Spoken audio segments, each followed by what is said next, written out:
call the June regular meeting of the Planning and Zoning Board to order. We'll start with our roll call. Tim, you did turn on the recorder? Yes? It should be recording right there, right now. Okay. Chair Vicki Myers here. Vice Chair Pete Pallas. Here. Secretary Sylvia Pate. Here. Regular member Wade Coleman. Here. Regular member Greg Shue. Here. Alternate John Kane. Here. And alternate Mark Francis. Here. So everybody's here. Okay, are there any public comments on our agenda items? Here's your chance, Pat. Okay. Approval of minutes, that was removed from the agenda. Okay, so we're going to start right in on our work today, which is discussion and possible action on ordinance 9403, frontal dune policy and regulations. So, did you all get a copy of the tasker? It's this half sheet. Looks like this. So to sum that up, basically we're supposed to evaluate and propose any appropriate changes to ordinance 94.03, the frontal dune policy and regulations. And we need to also advise the board on the suitability of moving portions of that to chapter 157, to the zoning code. Now, I just wanted to interject here so that everybody, most of you guys are new, but I just want to make sure you're aware that planning and zoning is advisory. So planning and zoning will make a report to the Board of Commissioners, and all it is it's just advisory. They can do whatever they want, and they will have to vote on whatever happens. So don't have your feelings hurt or anything. That's just, that's the nature of this board. So I just wanted to make sure everybody was clear on that. Okay, so I did a little PowerPoint. Tim, do you have the clicker? Should be right there with. Heather set it up and said it was ready to roll. Is that on the table? Is that the right one? That's it. Okay. She said it was ready to go. Might have fell asleep.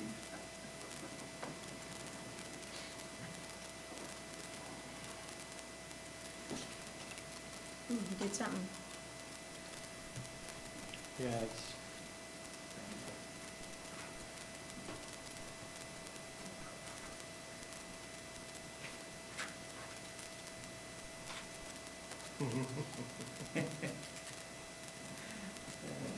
It's Heather's birthday.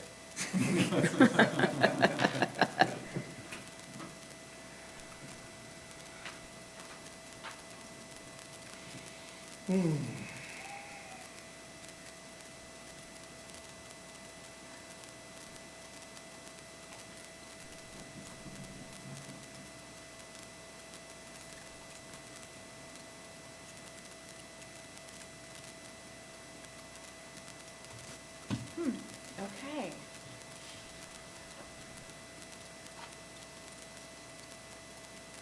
And I got here early and specifically did not run through it because I didn't want to mess up what she had set up.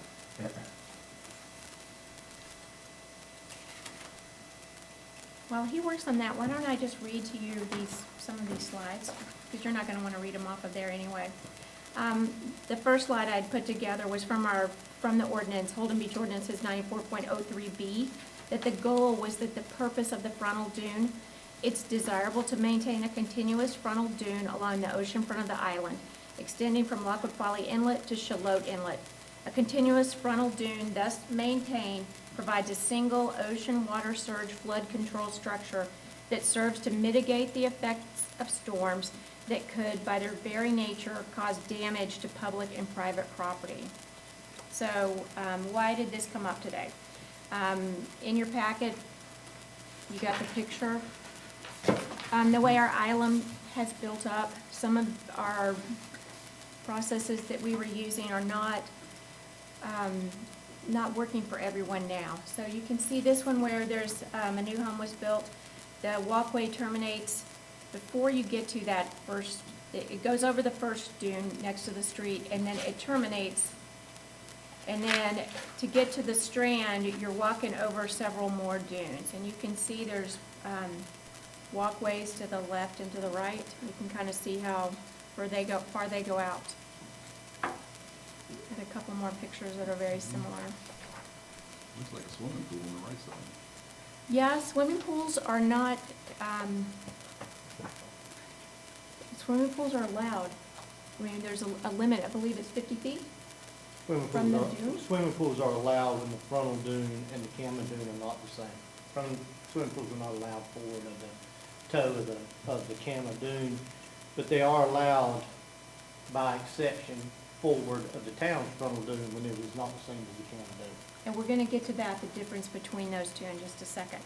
So if you're this homeowner or you're a contractor, hopefully you guys already know this, I'm sure. If you wanna build a walkway, the process would be to apply for the walkway using a form that's on the town's website. Tim or Rhonda, who's our local CAMA official, will go out and mark the town's frontal dune, which may or may not be the same as the CAMA definition of the frontal dune. And walkways can extend to where it's marked and must follow rules for width, height, piling depth, that kind of thing.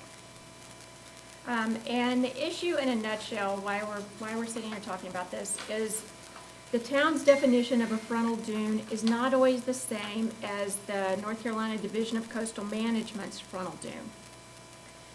The town, it's based on the CAMA local permit officer, LPO, that's Rhonda.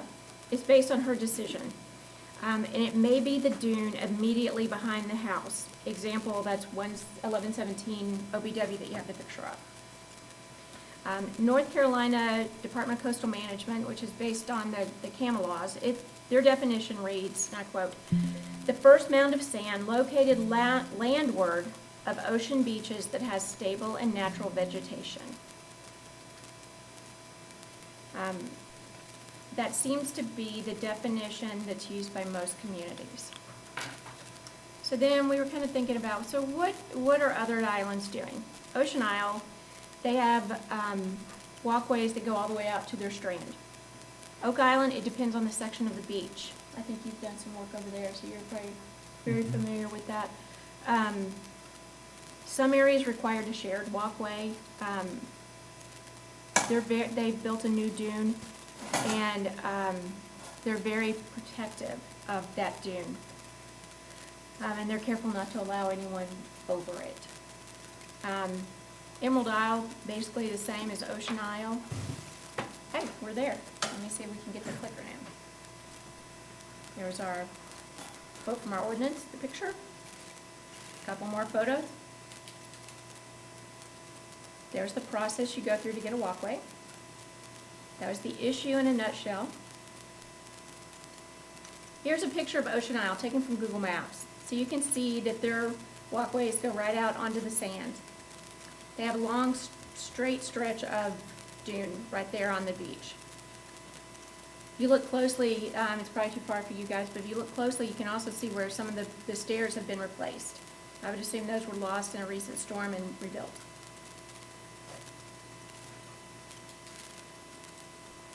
Here's us. That includes the area that we're discussing. And one of the things that I wanted to point out to you is I put little arrows there. You can see where people, the walkways terminate, and you can see where people come out with their stuff, and they cut left or right, and we have a breakdown of the vegetation in those areas. So let me just go through some of the issues. Short walkways require pedestrians crossing the dunes. So if you look at that picture of 117 that you've got, anybody using that house has got to go across those dunes. It kills the vegetation. It flattens the dunes. Let me click to my next one. It flattens the dunes and it creates low spots or cuts in the dune. It compacts the soil, making it harder for vegetation to recover. It's difficult for homeowners and renters to get to the strand. You can imagine if you had, a couple of little kids and old people, and it would be difficult. And it puts our island at a competitive disadvantage with other islands. The foot traffic is destructive, but from my experience, from what I can see, when we all carry our carts out there and our wagons that are really loaded, and we drag those through the vegetation, we are plowing it, we are killing it, and that when people go to the beach now, we take everything goes. You know what I'm talking about, right? I mean, when I grew up, you took a towel. Now, you're moving in. I mean, those people are bringing so much stuff, and that goes out over the vegetation. And I would add that people who leave stuff into the beach are just over the first dune on the path. So they'll leave all their water toys and chairs and, what they need for tomorrow. And most of them are renters and they're not as conscious perhaps as some other Right, people. right. So I think if you live here all the time, you're an owner and you know how important that vegetation is, you're more careful with it. Mm-hmm. If you're a renter, some of them just really don't care. They throw it everywhere. So it's not just the foot traffic, it's also our carts and stuff. It also conflicts with 9403C, that $500 fine rule. I don't know that I've ever even heard of anybody getting one of those tickets, but have you? The only way I could get rid of the 12 by 12 two-story structure that was out there in the public trust land back in 2015 that was left out there where they were allowed to build all the way out before, and when the storm came, it left it there. And I noticed on one of those slides that you had what looked like a covered gazebo out there, which makes me believe those walkways going all the way out are out there because they were already out there when the storm took away the dunes that were in front of them. That picture, I think, was the Ocean Ocean Island. Island, yeah. All of them are out there exactly the same length, which means that when a storm took them off, they're in the public trust, which means now a building official or somebody had to go out there and tell them they had to cut those off. That's why they're all dead even right along with the thing right there, and that's why you've got one that still has a cover over the top of it. If you go back to it, I think you'll see. Would you let me go back to it? See it right there? Right there to the right? See, that's all the way to the water. You can't permit that. That's all the way to the high water mark. You can't permit that. That's in the public trust land. All of these are in the public trust land. That one, that one, that one, that one, that one, that one, that one, that one, that one, that one, and that one. That one looks like it's close. This one definitely is. If this was on Holden Beach, they'd be getting notices they'd have to tear them down. Okay, well, we're not talking about our structures right now, the little gazebos, but, so there's the $500 fine rule. And then we also need to talk about how this portion of the ordinances, do we think that needs to be moved into chapter 157, the land use and zoning chapter of our ordinances? Doing so would allow people to appeal to Board of Adjustment.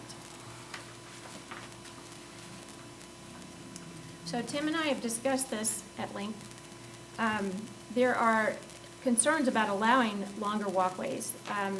One of the issues is debris from walkways in the dunes after a storm or on the strand. Get back to where we are. The cost of walkways for homeowners to build and repair, and that vegetation will not grow under walkways or mats. So, where do we go from here? What we've been tasked with is to investigate what other communities are doing. Like, what is their policy? How is that working? Have they had a history of washovers? Have they had issues with debris?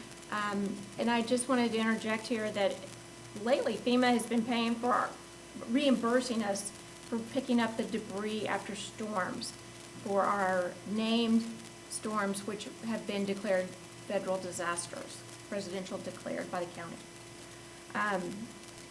I'd also like to say that we get a lot of debris with our storms that wash in from other islands and wash onto the strand. I know I've got pictures of telephone poles, big old pieces of brick chimney, I don't know. So what else would we do? We would check with, you want to check with the state regulatory agencies like HAMA, see what they say. You need to understand how the frontal dune and the town's frontal dune and the CAMA frontal dune relate. And then the other issue in the tasker is moving the walkways. Do you want to move the walkways from 9403, where it is now, to chapter 157 to allow the appeal at the Board of Adjustment? The police department has asked leave the enforcement of the $500 fine in Chapter 94. And also in 94.03C6, it specifies the minimum height of our walkways. So if we are saying people can use Moby mats, do we want to change that? So, that's what we've got to do. Now, tentative plan. Our tasker tells us that we need to have this done back to the BOC by October. So, at this meeting today, we need to agree on a plan and a scope.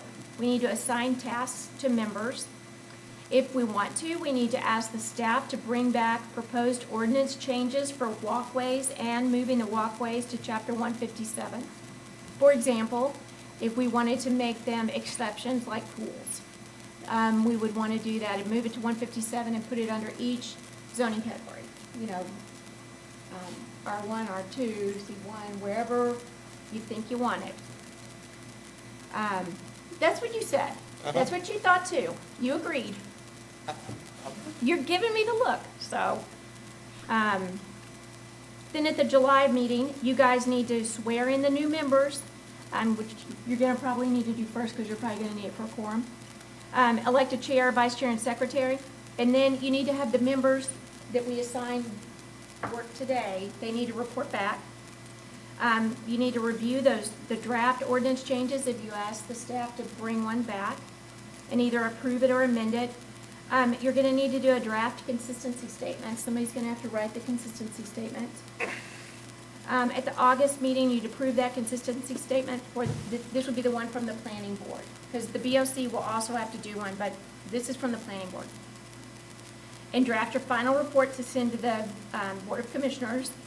At the September meeting, you'd vote on that final report and give it to Heather so it can make the packet for the October Board of Commissioners meeting. And then they would review, and at that point, they'd review any proposed ordinance changes. They would draft a consistency statement, and they would schedule a public hearing. So, that was my PowerPoint. The Board of Commissioners don't draft consistency statements. Well, they have to approve one. They have to approve it. They don't draft it. Okay, so Tim or whoever will draft it. That's not this board's problem. So our remaining members after today, Pete, Sylvia, Wade, and Greg. So one of the things in the task is it asked us to look at other communities and what do they have. And I would encourage you to look at south-facing beaches such as Ocean Isle, Oak Island, Emerald Isle, and the rest of Carteret County, as well as other beaches that are similar to our beach. I need to make you aware, though, that Google Maps is probably not good for Carteret County beaches because it was taken during their last renourishment, so a lot of their walkways were already down. Also, several of the beaches from Wrightsville north were devastated by Florence. Their walkways are gone, and they have pending beach nourishment projects on their strand, like Surf City in North Upsall.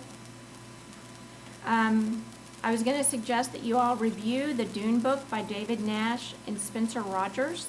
I can email you that document. Give it to Tim, and he can distribute it. It's old and out of date, but a lot of that does not change, and it gives you a good understanding of the dune building process. But look at their ordinances and their definitions. Call them or email them if needed. So that's kind of where we are. Where would you guys, give me some feedback. Where do you want to go?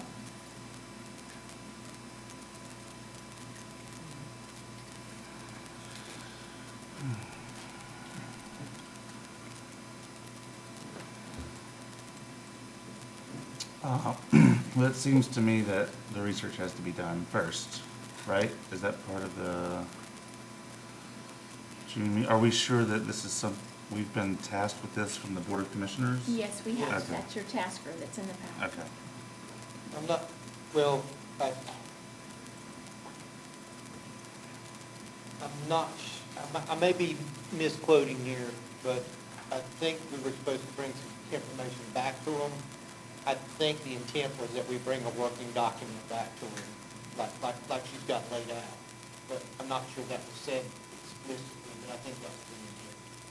So that would be the only thing up there that I wouldn't know for sure, but I'm pretty sure the intent was that we bring them a working ordinance back from this board. The rest of it, I think that's to the team.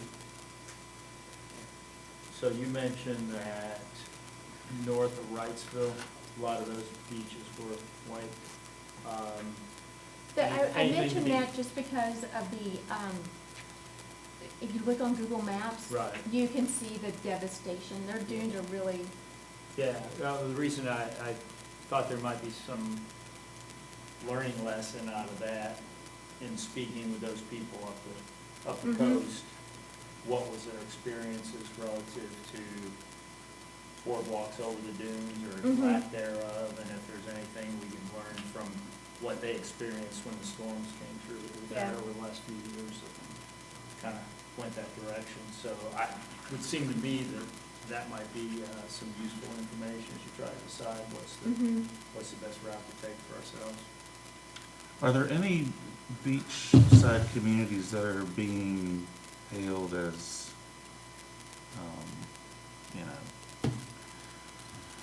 groundbreaking in terms of, their decisions to write ordinances about these kinds of things? Well, I don't know about that, but I can tell you that our frontal dune policy plays a role in our CRS, our enforcement of our frontal dune policy, and some of these things that we have do play a role in that. They were used and they were provided to the CRS folks. What impact that would have would only show up at your next evaluation. I'm curious I know that and it's always a good idea to have research, but I'm curious as to why we're not interested in the research to find out why we have walkways where they are now and not out there all the way now.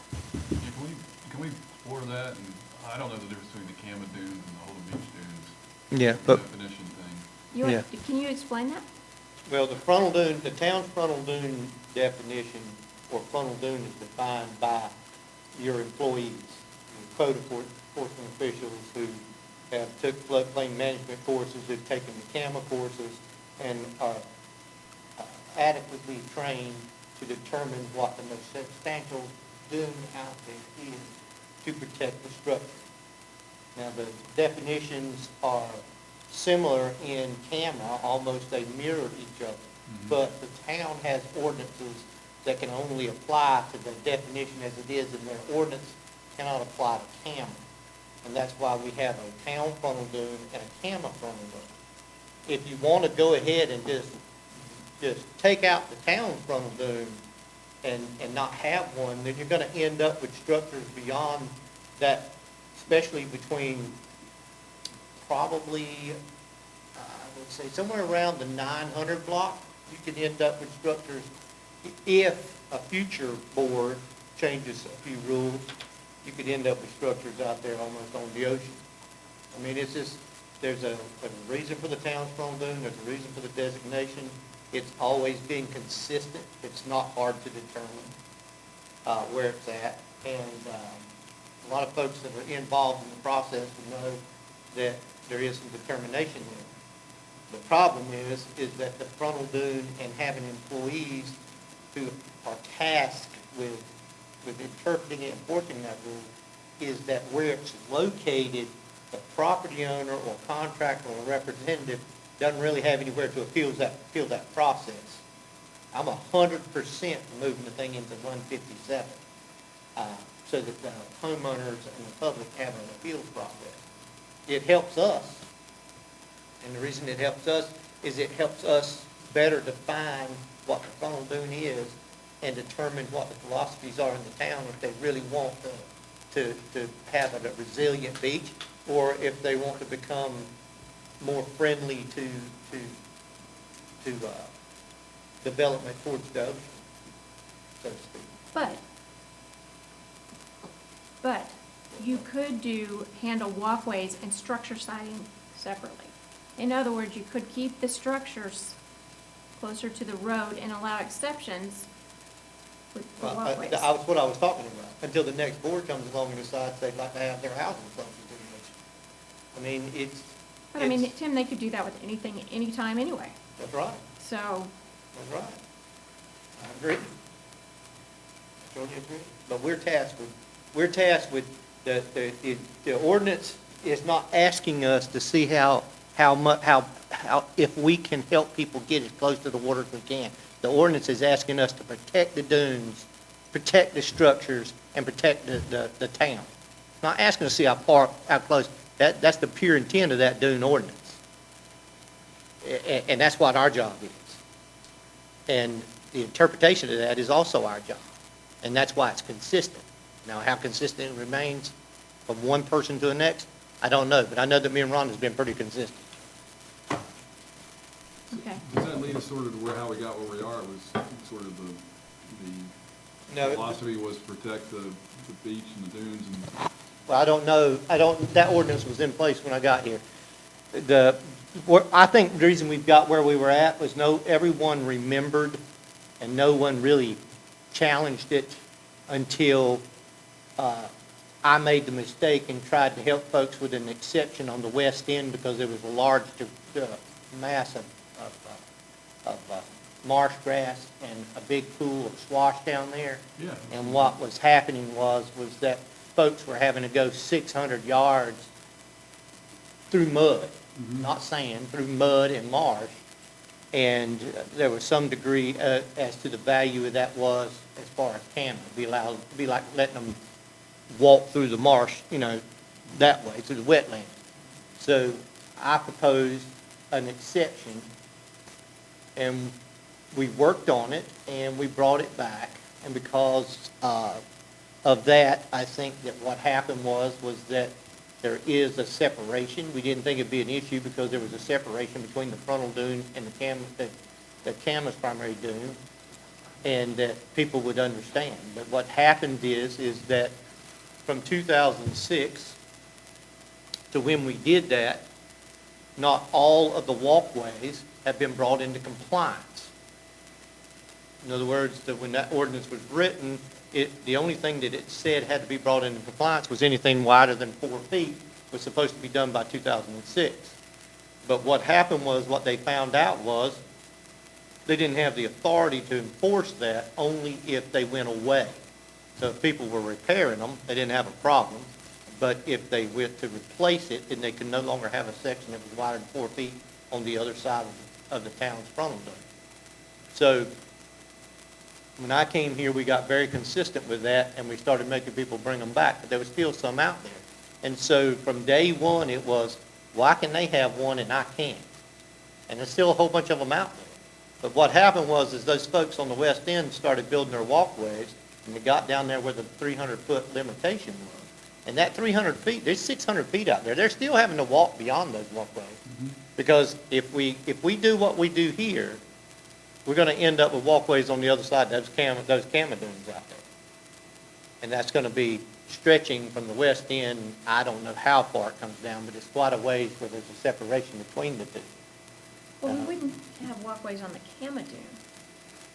Anyway, between the two, there's a point down there where the Cama and the frontal dune become one. They're one. And so at that point, the ordinance requires them to stop at the toe of the frontal dune, because it's the frontal dune now, but it's the same. So we wrote an exception for where there was a separation between the town's frontal dune and the Cama. What we did. If you don't want to recognize the town's frontal dune, because if you allow walkways to go out there, I don't know what you're stopping. Because I just don't. I think you're going to end up with all kinds of structures out there. So we did this with pools, and it was okay. No, we wrote an exception for the pools in the same place. And the reason So we we wrote an couldn't- exception for the pools was because there was enough room there to get those pools in there. But with that exception for the pools is pretty restrictive too. There's a builder in here that'll tell you that's pretty restricted too, because you got to find an area in there where you can put those pools. But it was only because if they had enough land. The same thing's gonna happen when you get up here in the 400.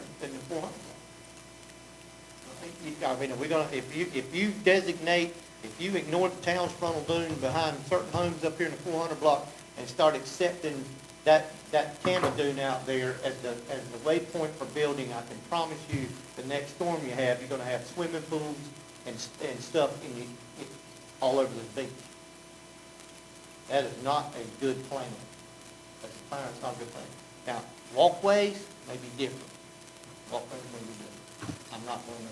I'm not going to debate the traffic and the gaps in the dunes, and, because I got my own theories about all that. But Do y'all remember when all the walkways used to go to the stream? well, I wasn't here. I do. I would.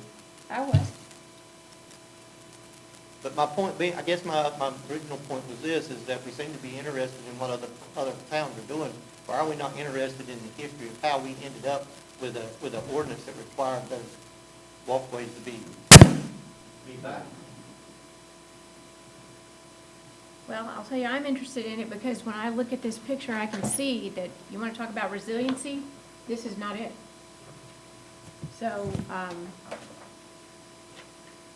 it's not. And I'll go to the wall with you. I already did go to the wall with you on this.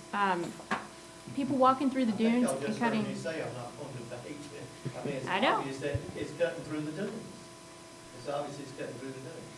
So tell me then what the difference would be for the sake of dune health, stability, and vegetation, the difference between people walking and dragging their things across it versus providing an area across the dune that doesn't have sunlight, where nothing's gonna grow either. The difference is that if it's got a walkway on it, it's not gonna cut any further down into it. You see what I'm saying? Yes. And I'll also tell you, if you look at this walkway right here, in the picture, Yep. there is stuff growing under it. And I know my walkway has stuff growing under it. Yep. So, I only raised that because it was a point that was made in the PowerPoint presentation about, positives and negatives to walkways. So that's the reason I brought that up. But yes, I'm well aware of vines and things that can overcome underneath. wicked.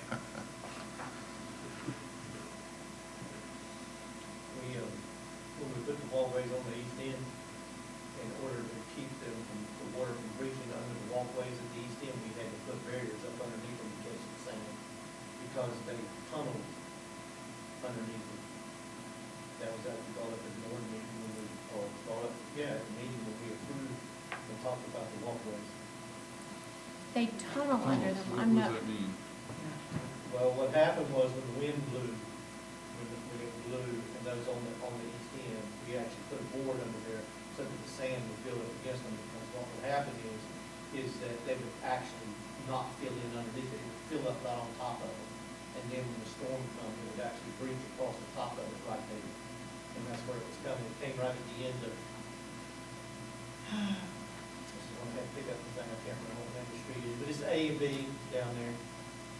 When we rebuilt them back, we actually had a homeowner who come down here and said, aren't y'all gonna do that, because that's where the water breaches every time, just with the code.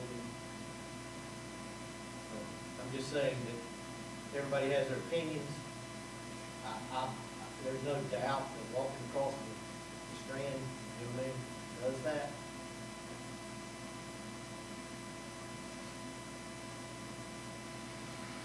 well, I'm very interested in it just because I watched what happened like with Floyd, and it was devastating. Were you here for Floyd? That water came over in everywhere we had a weak spot in the dune, it came over, and it was washing all the way through back several rows. And I was telling Tim, I've got pictures of a hot water heater from like the third or the fourth row just sitting there in their yard because it just came across. So are you thinking about making it mandatory? I don't think it should be mandatory, because I think you'd get a lot of pushback, but I think it should be an option. As an oceanfront property owner, if it were an option, I would do absolutely anything I could to protect that dune. So what happens when the end of it, like your house is very susceptible to a storm coming by and changing that vegetation line and putting a high water mark right up your back door. But what Yeah. happens when you put that walkway out there? Do you mean And- if I and- lose And it? a storm comes along and 40 feet of your walkway is now beyond the high water mark. You'll come by and you're gonna tell me I have to tear it down, been there, done that. And as a homeowner, I would gladly pay that over and over and over again if I thought it was protecting that dune and therefore protecting my house. Gladly do it. So, I'm glad you're very understanding. Because I've done that from one end of the beach to the other. I know. We had that with Matthew too. You had a lot of them with I Matthew. walked it from one end to the other, diving, from one end to the other. And I don't know, if people want to do it, that's fine, I'm just saying that. Well, my personal opinion is we shouldn't make it mandatory, recommend that they have to do that, but I think it should be an option. There are people who definitely want to build out there for various reasons. For me, it would be to try and protect the dune right in front of me, because it's not just the water that's going to come over, it's also the water that's going to go back. And what I saw with Floyd, when the water went back, that's where the slabs were undercut, and we'd lost a couple of houses because of it being where the water went back, not where it came over, where it went back.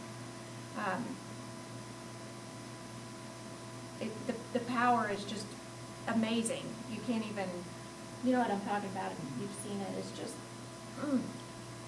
But various people have different reasons why they want to build walkways further out. This person definitely wants to. I think their letter in the packet says because they're renting, and their renters want to be able to get out there more easily. So as long as you're educated and aware that next storm, that your walkway may either be out on the Strand or it may be over at Ocean Isle. What? You're smiling. What is it you'd I like to agree say? with you. Is it necessarily not good to allow people to only build walkways that meet the minimum requirements, not gazebos or anything out to the camo line? The camo dune line? Camo dune line. You're the camo dune, the first one that is Yes, back. closest to in the the beach. ocean, yes. Well, they can be the same. They can Yeah, be. Yeah, they can be the same, and they are. Most of the dunes, the primary dunes on this island are the same. Right, It's but like only on the west end end, it's different, right? And this is addressing that. well, Allow people to build out, only walkways out to the camo line. Right, and that's what we're talking about. If you wrote it as an exception in our ordinances, put it in 157 as an exception, then that would be in there. You could also appeal it then, correct? When you say appeal, meaning like if someone could didn't go- grant it, you could say, but I've got this special situation, I need a longer one here. Board of Adjustment. Okay. well, there would be nobody going to the Board of Adjustments, because you could have an option. You could either In build theory- a lot bill, if you could build all the way, there'd be no reason to pay. No, in theory, if you were handicapped and you wanted more than 4 foot, the state law is 6 foot, so they could go for that. Yeah, That's all 6 feet and what? it could be 6 foot wide. That's what the CAMA rules say, the law says. The ADA requirements don't apply to you 6 feet. I'm just wide. trying to give you an example of why other people may want to appeal. They would have that option then that they don't have now. I see. Right now, the staff is in a bad position because they That's are, right. It's the worst position we can be in, because we're making decisions and they really don't have an appeals process. Hmm. And no regulator wants to be in that position because it's too finite. I'm 100% for moving. I'm not against moving them out. I hope we do enough research that we make the right decision. In this picture, can I ask a question? In this picture, I noticed there's a lot of benches and things like that are, Can I No. say something? I don't know anything about that picture. I didn't take that picture, I don't even know what that picture is. so it's not real? It might be, it's hers. It's from 1117. So does it look like this? Yeah, that's what it looks like. Okay. So my question is, I see a lot of benches and things like that on these walkways, and they're not supposed to be allowed. So does this go back to what you were saying? Is it up here? Did- You have it up here? Mhm. Does that go back to the point that you were making earlier that they weren't supposed to have those kinds of things, but Or they- only See- until it gets see, damaged and they can't? Yeah, those are some that are left over. Well, it says they're You supposed to can be tell gone by, those are not Well, it said there. it's supposed to be going by December 31st, 2003. right. That's right, and what happened was when Mr., the previous administrator was here, just like the big one that was out there when I got there, they tried. The problem is that the ordinance didn't take into account that they were there, they were already established, they were legally permitted, and so that really the only options that we had, when I did the research, was the same as they had. If they ever wanted to change them, or they got wiped out, or got took out, you know what I mean, by some means, then it couldn't be put back. And we're in an argument about that every day. We make y'all take some of them out now. We make them take them out when we come across them, or if they try to change them. Okay, that was what I was trying to But get if in my the head. town wants me to go out there and tell all these people that got tear all this down, I'm all for it. Let's let that. So it's a grandfathering issue for these old I think structures? that it was a legal issue by the way that ordinance was written. It basically, you legally permitted it and then told me to take it down. So then should they, when they, It was one way, it's one thing to make it non-conforming, that's illegal. You can write an ordinance that makes it non-conforming, but usually you can't make them remove it until they become into conformance.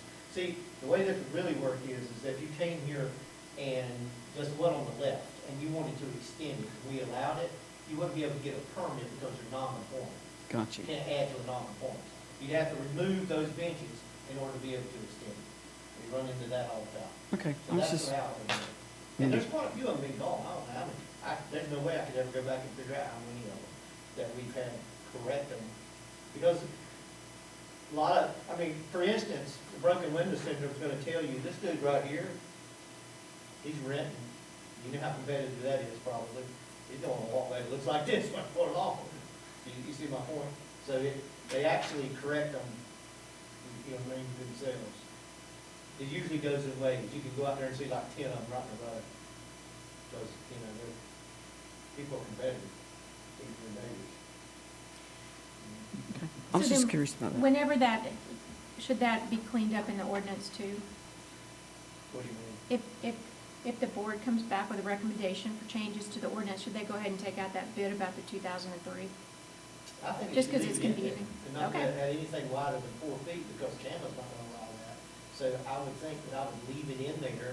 CAMA handles it the situation the same way. You handle the situation the same way with any house that's out there that was built after the rules were written. If they're non-conforming, until they try to add to the non-conformance, then they either gotta come get a variance, which they wouldn't have in this option, in this camp. But they could, now there's an example for an ordinance. Have to tear out part of your walkway in order to add to it, you know what I mean? That's an example of the inability to go to the Board of Adjustments. We're making an execution on your thing, and you don't have any avenue. Your avenue is more, they could have an avenue, but it ain't as easy to go to the Board of Adjustments, and it would set a precedent any other way. So Board of Adjustments is the right decision, but yeah, and that's how we handle it. Just like we handle, everybody handles it on the board, including the county. But it doesn't seem to make sense to leave it in there if you can't enforce it. Because We can enforce because that it. only just, We do enforce it and we can enforce it. The same way we enforce all non-conforming. So, I mean, this may be on the same task, but it looks like this pier on the far left, the one with the more gray one, it looks like it's not 36 inches off the ground. Maybe the sand's filled in underneath it, and it kind of follows the slope and shape of the dune that goes up and down, or down and up. Yeah, I don't know. So if they came in and say, hey, I want to extend my dune or do something, would you make them make the whole dune, the whole walkway? I want to extend my walkway or do something to it. And you say, well, you have to take the benches out, and you've got to raise it up. If it was 50 inches wide, not 42 inches wide, they'd have to. I don't think I think there's a misconception about height, how high you have to have a walkway. Okay. Yeah. There's not you can have that walkway right on the ground, pretty much. I thought it said in here it had to be When you go 3 feet across high. dunes, when you go across the dune, like the primary dune and the Kama dune, then you got an elevated Because area. over the valley, it's gonna be higher. Yeah. In other words, you don't have to stay straight.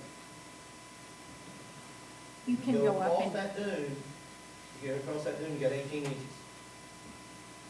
When you get on the other side, most people maintain the 18 inches if it's a dune, and then when they get to the other side, they got 18 inches and then go up.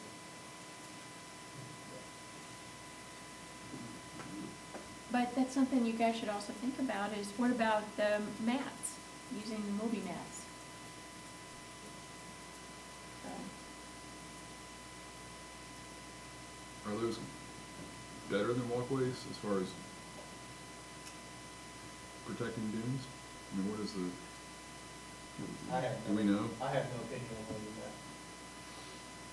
I don't know that much about them. I know that they have some down at the West End, and people like them. We've got a few on the, if I'm thinking about the same thing, they're on the east end, the public walkways. You've got one right now over the dune at the pier, correct? Yes. Yes. Is it a tree Moby mat? It was temporary for the. No, I mean, is it Moby mat, the same where it's got perforations? I'm not sure. They asked me if they could put it there, and I said temporarily, we can put it there so we can get access to the beach, because we were having we were having a parking lot. Those of you who don't know what Moby mats are, West End, our first walkway, is a Moby mat, is a good example. Slightly rolling, it's not hugely rolling. But it also showed, it allows you to see what Moby mat developed, where it's not a solid mat, it's got perforations, things do grow up through it, occasionally it has to be rolled up and then has to become cleaned off. But, I mean, there's a good place for them and a bad place for them. And still, if you have huge rolling heights, you've got inclines that are difficult for people then. If you've got areas in dunes that frequently flood, which we have down at West End, obviously Moby mat doesn't make much sense there if it's going to get, covered with water frequently. So there's actually a couple of walkways that are sort of hybrids. There's Moby mat, and then there's a section that's actually wood to go over that. It's been very creative. Tim's been very helpful. We've got a contractor that's gotten used to working with the Moby mats, and you can kind of see the benefits of them, and I'm not going to say they're perfect. I think the West End also has a program where if the storms come now, they roll it up. Yeah. Well, we lost a section of Moby mat from Isaias because it wasn't supposed to be such a serious storm. And 3 months later, it washed up on Holden Beach, and we got a call and came and got our section of Moby mat and put it back down. Came home to you. And I don't know where that's gonna go with Canton. I don't know where that's gonna go with Canton. I know that there's a few places that are using them. And there are now municipalities, one of the municipalities I thought was having a problem with, that they put them out there for access for people with disabilities, and they're on the public trust properties, and now regular people have decided that The Carolina Beach situation. it's on public trust, everybody owns it. But that has nothing to do with the Moby mat. That has to do with, Bad behavior. yeah, it's a behavior issue. The Moby mat's great, that's why they all want to sit on it. But now, the Moby mat, correct me if I'm wrong, but that also allows us, if a dune is growing, it allows you to pick it up and put it back down so that the dune can continue to grow, correct? Correct, and the manufacturers of Moby mat, again, the way that they manufacture them, they actually say is the sand as it builds up, the mat will slowly lift. But you've got sections that you stake.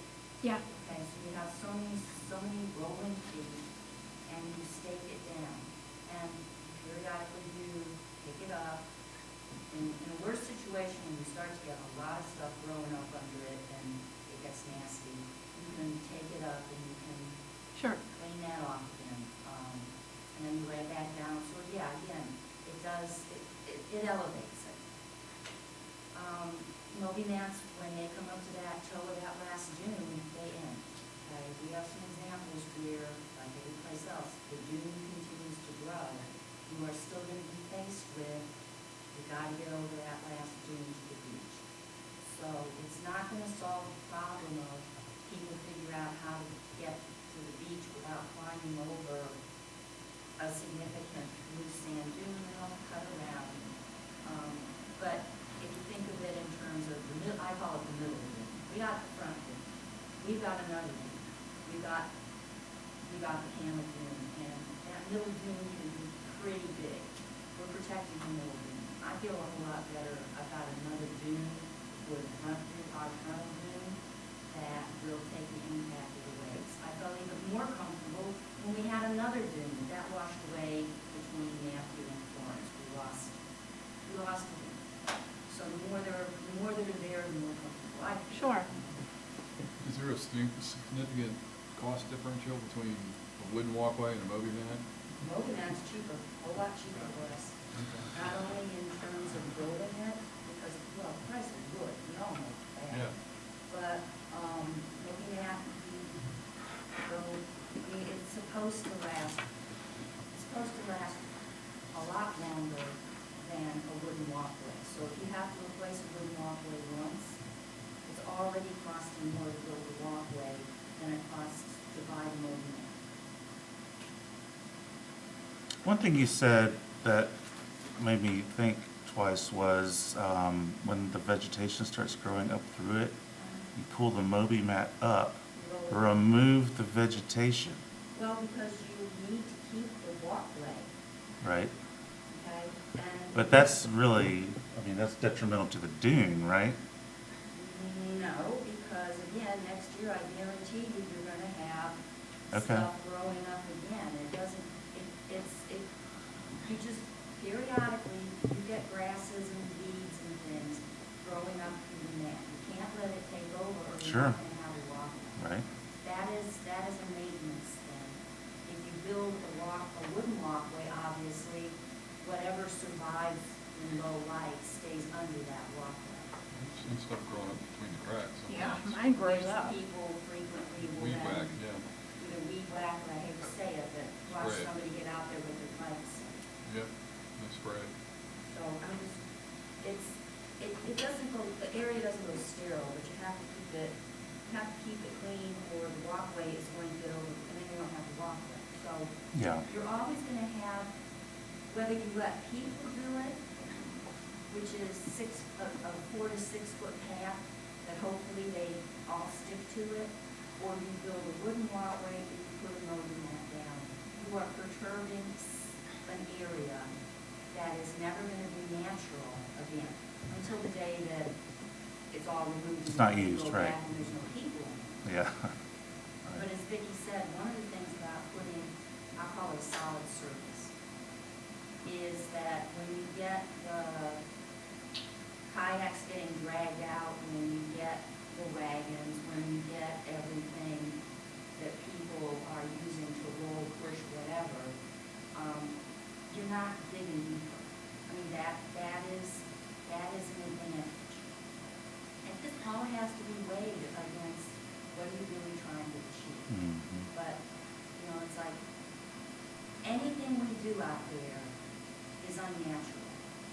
It's what is the best unnatural in terms of minimizing, degrading the dune's strength, is how I term it. That's how I term it. And height is strength. Thank you. That answer? Yeah. I'm just real sensitive too, because I have a public access way right next to me, and I watch every day what goes on. It is stunning to see, Mhm.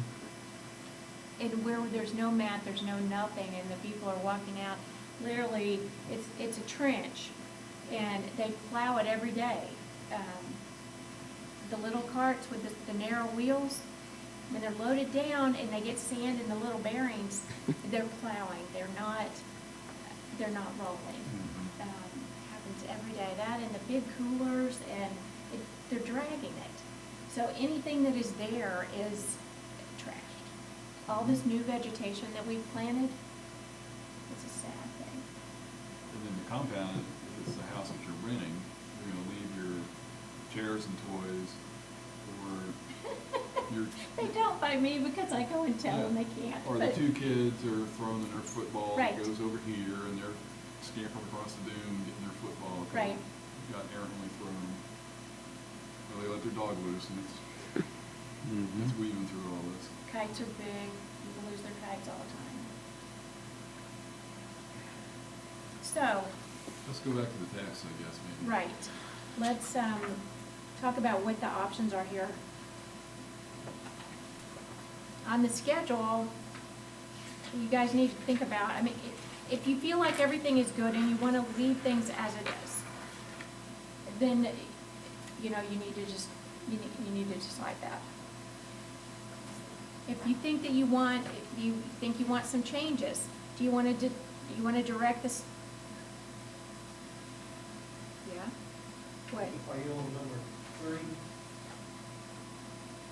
Tentative plan? Yeah. Yeah, if you think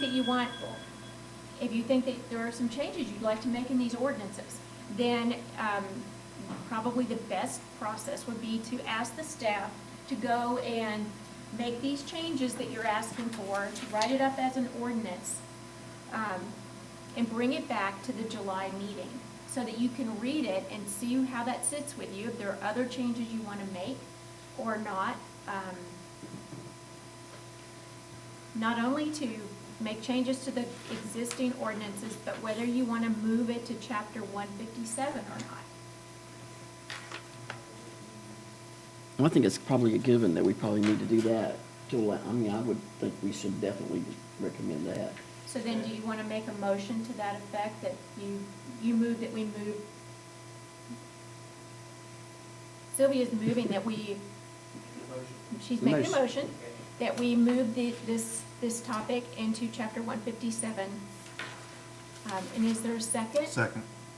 Okay, all those in favor? Aye. Are there any opposed? Okay, great, we've taken care of that. We'll ask you to move it to 157 for us. You want us to move the new amendments, the ordinance and the new amendments. Right, We don't know that we're gonna do any amendments. if yet. any, That's next. if any, if any. Can we say Okay, that? so then let's talk about where you're coming from on the walkways. Do you think that we should recommend that these be, people are allowed to extend them? What's your thinking? My thought is, I was wondering how we would go and investigate how we got these right now, what we have. You know, what was the precedence before and how they came up with, okay, we're not gonna do it past here, whatever. There's gotta be a lesson learned somewhere. Yeah. And how do we go back there and find that? Any ideas? I think that we can probably go back through the minutes. We know from the ordinance dates about when that was done and the amendments was done to it. So we can do some research and see if we can find anything, and we've done that like we've done. So, you know, we can get that information. But I wouldn't hinder that, let that hinder me from making, if I wanted to make a decision today about a change, you could use that to make a decision about whether you want to vote to change it once we bring something back to you. In other words, if you've got some idea that you might want to let walkways go out, or that you might want to simply ignore the limitations by the town's frontal dunes as applied to walkways, then that would send it all the way to the camera dune, and you can't change those camera rules.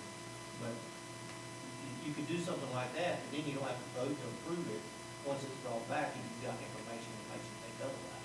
You can have no discussion about it. But at least you'll have ordinance and someplace to start from, I guess is what I'm saying. So what you're, just to kind of sum up what you said, was that you would recommend then that we direct staff to go and modify the ordinance and to find the history behind it. And then everybody would go and do their research this month. And then when you come back in July, you'd look at the draft ordinance You'd get the information on why things changed to begin with, and then the people could report on what they learned from other communities. Yeah, I think you can do that. I think you need to make a motion that, about what you want to do, and then we can go that route. Because you're gonna be better off if you have a starting point, you know what I mean? If you decide today you don't want to change it, you know what I mean, and you just want to send it to 157, that's one thing. But if you decide that you think you may want to investigate that, and you say, this is what we think we want to do, then we can prepare that ordinance, we can put it in 157, you can get your information, and then if you want to modify it, I think, you know what I mean, if you want to go even further, or bring it back, or whatever, then it'll be there just for us to modify. And you'll have a copy of it, you'll be able to see it before you. It's a lot better than coming to the next meeting with nothing, I think. Yeah, because if you decided at that point you wanted to make the changes, you're getting into a time crunch. So that's part of the problem. We're gonna have to have, because we're moving into 157, it's gonna have to go just like that. I mean, it's gonna have to be, it's gonna have to have, be publicly advertised, it's gonna have to have, consistency statement approved at your level, and then it'll have to go to the board of commissioners. And if we follow that timeline, we'll be able to pull it off. We will be able to pull it off. If we don't follow that timeline, we're not gonna make it. There was nothing magical about October. Well, other than the feeling of, since I wrote the task force, the idea was October sounded like it should be enough. But the point of October in my mind was if there are changes made, because I have no opinion on this, but if there are changes made, it'd be nice to have them enough in advance of the next season so that if people are allowed to alter their walkways, there'd be time to do it before the next season. But I don't think November makes that impossible either. I was under the impression that the committee wanted to bring something back. No, I'm saying, if this committee says we think October is a little too tight, okay, there was nothing magical about October, other than it sounded like it was gonna be enough time. And you don't wanna leave things open-ended, because then things will all ahead. But if it's a, we need another month to go back and have the board say November is adequate, to me, it would still give people enough time if the ordinance changes, to give them enough time. And I also frankly have a kind of, the investigation of what other towns are doing in terms of their walkways also gives you other ordinance language. So I'm kind of puzzled about ordinance, coming up with a proposal of changing the ordinance language before you got all the examples in front of you of what other people are doing. I was just, so, the July, having staff bring something in July just sounded a little bit to me like the cart before the horse, because you're gonna have all this wording from other beaches at the next meeting for you guys. Well, the important thing is that we will not be able to follow exactly what other beaches do just because of the structure of our ordinances. No, We're gonna- absolutely. The way I see that working is it's gonna have to go into 157, probably under exceptions, and it'd have to go under each zoning category. Is that how you see it? It's the only way I can envision this. It's the only way it's going to work. It's going to have to go under 157, and it's going to have to be a condensed version so that we can, and I'll give it some thought, and it's going to have to go into 157, and then it's going to have to be spread across the land use document as in a whole, because it's going to do a lot of things. It's going to start off like it all of them do. There's going to be some definitions that's got to be moved. They're going to have to be moved, and then you're going to have to make sure it fits. I mean, we spent years massaging when we changed the height limitation, whether you measure height, to get all of that picked up, and it'll be the same way with this. Hopefully we'll do a little better job with this one. But we learned then that we better start at the beginning of 157 and start acting like we're adding it to every page to make sure we pick it all up, or else we'll end up with something that'll kill it. In, researching other towns and stuff is a common thing. I mean, that's nothing, but we need to make sure it's ours, not somebody else's. Because a lot of them are adopting those no's and things like that, and it just doesn't work for us. I think that one of the potential pitfalls here is that the camo line can move, right? If a storm comes through. Yes. and knocks the camo dune out, then we're gonna end up with The the, public trust area moves too, that's the. yeah, so we could potentially end up with a situation like we saw in Ocean Isle, where these walkways are sticking out into the public trust because the dune got washed away. So a good example would be the West End where we've allowed those, and one of the reasons we fought for the exemption was because in some cases, there was 700-800 feet to that camel crawling out there. And if that gets washed away, then the public trust land, based off the way it is down there, could end up right behind those houses. Mm-hmm. And people could be told to get off their own walkways. And then they could have people partying on their own walkways down there. It just doesn't, you gotta be careful carrying things way out there. But Yeah, what I mean to say is that it seems like it's a moving target. It You is- know, it will is. change over time, and we can't, well, I it don't seems like know. it's difficult to fix I just something find in it hard- place. I just find it hard to believe that, and I hate to say this, but I find it hard to believe that there had been an option to not go out. You know what I mean? That it could have been a problem. It'd be curious to know if the ordinance used to say you had to go all the way out. Because something drove them back. Whether it was the hundred thousands of cubic yards of debris that was created by them, or the discourse, because we got every bit of it. And then we got some from the West End. But that one storm that came through here, I guess it was in 2016, I had barely recovered from surgery, but I walked one end of this beach to the other, and just about every walkway down through there, including ours, had the ends tore off of them and had to be tore back. You know what I mean? You know, you get comments like, you permitted it, you told me it was okay when I did it, kind of thing. And I don't know if that plays into the whole ordinance or not, because that could have been it. You know, we don't want to listen to people. You know, you just don't know, you gotta have to research. I find it hard to believe you had an option of going all the way out there, and you find out you had to cut it back, like you said. You know, then could have been a problem, but I can't figure out why. There had to be some real issue with those walkways going all the way out, for them to be stopped like that. And for the width of them to be changed. So was anything over 4 feet had to be took down. I find it hard to believe that was a knee-jerk reaction. I would be curious to know. Yeah, it'd be great to know. Mhm. But other than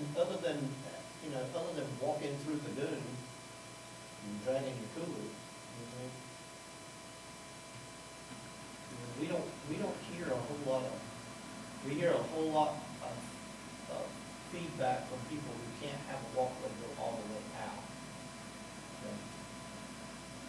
But that's usually short-lived, and that's the end of it. We don't hear a whole lot about people who think that they should all go all the way out. You follow what I'm saying? That's the one thing that we want to talk about. We don't get a lot of emails saying we would like to take our walkway all the way out. Maybe they read the ordinance and say, no, they can't. I don't know. Well, that was my big question I have. Are people pro or against the general consensus of the walkway going all the way to the beach? Is that, people want that, or? That's what I said, that's what I'm just trying to convey. Right. I don't have any kind of a meter that would judge, and I don't know, we don't get, we don't get a whole lot of people asking to take them all the way out. You tell them, this is where it can go, and they seem to be happy with it, you know what I mean?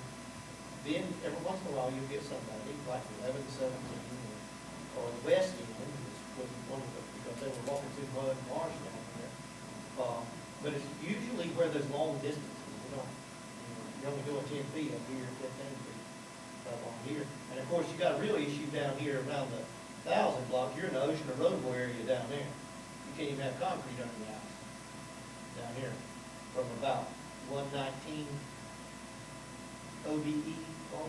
You in the ocean or roadway area. That changes everything, don't it, Wade? Oh, yeah. Changes everything. Stay away.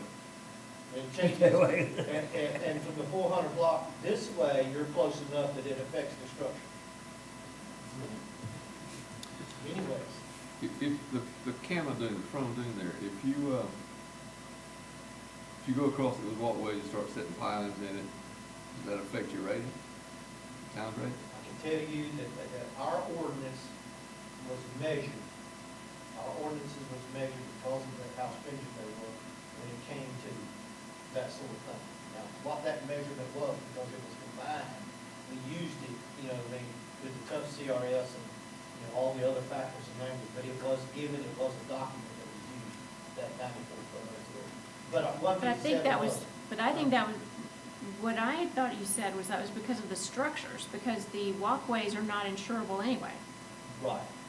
The walkways are not insurable, but the resilience factor, how resilient we are by not having the walkways go all the way out, will also factor, not having all that out in front of the structures, not having out there. It's the same thing if we can pick up a bunch of points if we wrote an ordinance that says you can't enclose under your house. Can you hear me? It's the same thing. It's how resilient you are. We don't think that would be a popular thing either. Because that's what we hear all the time. But wait, I mean, if y'all want to wait until next meeting and make a decision then, I guess that'd be fine. But, you know, when mama tells me to do something, when the deadline, I do everything you can. Just so we're all on the same page and to make sure I understand clearly what we're talking about, the ordinance states that walkways have to be 300 feet from the Cama dune? No, I think you're looking at the wrong thing. Yeah. There's 9403, it tells you that you can't go beyond the toe of the funnel. Okay. And then there's an exception written to that where you have, if you have more than there's X amount of feet from the toe of the town funnel dune to the Cama funnel dune, they're two different dunes. If you've got that many feet to the last line of natural state of vegetation, right, then you have an exemption to put your walkway on like that. And just about all of the west end, starting in about, I did have it measured when we wrote the exemption. For some reason I want to say somewhere around the 1,200 block, maybe 1,100 is where it stops. Right about where 1117 is about where it runs out of room. About right there. But that is also about the same place where there's no large dune out there in front of in other words, what we're talking about right now may be a moot point, because that might be the Cama funnel dune right there on 1117.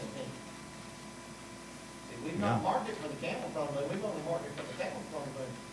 If we start saying that the Cama funnel dune is not gonna be the mark, and we want to go out there and determine that dune is the one that's the most substantial, you know what I mean? For the Cama. But that's not what the definition for the Cama dune is. It says it's the first mound of sand. That's what it says. Yeah, but it also has a lot of things in there with the first amount. It's gotta have vegetation, it's gotta be protected. It's- Yeah, be part of the And continuous it also thing. is interpreted by the local LPO. Oh, right. So let's be clear. Your LPO is your authority, not the person that wants to pick that up and read it. That's how you get consistency. But sometimes it offers subjectivity too, though. Sometimes Sometimes it offers subjectivity Well, too. that has an appeals process. Well, that's why I You think can it should appeal be. that to Campbell. Right. When you guys get into this, I just want to make sure you understand that, okay, if you go online to look at the ordinances, and you look this up, 9401, 02, whatever, when you look those up online on the town's website, you get one version. That's not the correct version. Then if you go under, go to the town's website and you see ordinances, and you go down to 20-01, I think it is. Well, to start off with, they're both the right ordinances. One of them is newer than the other one, because of the codified. 9403, the first one is the one where we wrote the exemption, I believe, and the second one is where we changed everything there in 160D, last year or the year before. The point being, though, that even if you go under the ordinances, where they're listed out individually, the ordinances, that's not the right one either. You need to use the one that is from, that Heather has in the back of the packet, and it's different. Are they 2101? Is it underlined in blue? Yeah, and that's where it changes, and it defines that you guys you define what it is. It's, for the Well, purpose it of this section, the basically- town's You got frontal to dune. remember that the camera frontal dune is defined by the camera officer, and the town frontal dune is defined by the town's designee. Right, And it also states that they can be different. the dunes can be different, the Camera- spot can be camera different. dune, most of the time they are not. Most of the time they are not. So that's in this, with the blue at the very back of your packet, if you saw that. That's the one that's the actual valid one now. Well, that starts number 6. Yes. It looks like this, it's written at the top, says excerpt from ordinance 21-10. That's the one we should be looking at. Pardon me? That's the one we should be looking at, you're That's the one saying? you should be looking at.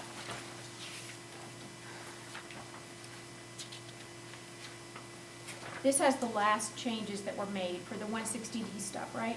We got some of the 160D stuff is in the ordinance if you are on the ordinance page, but not all of it.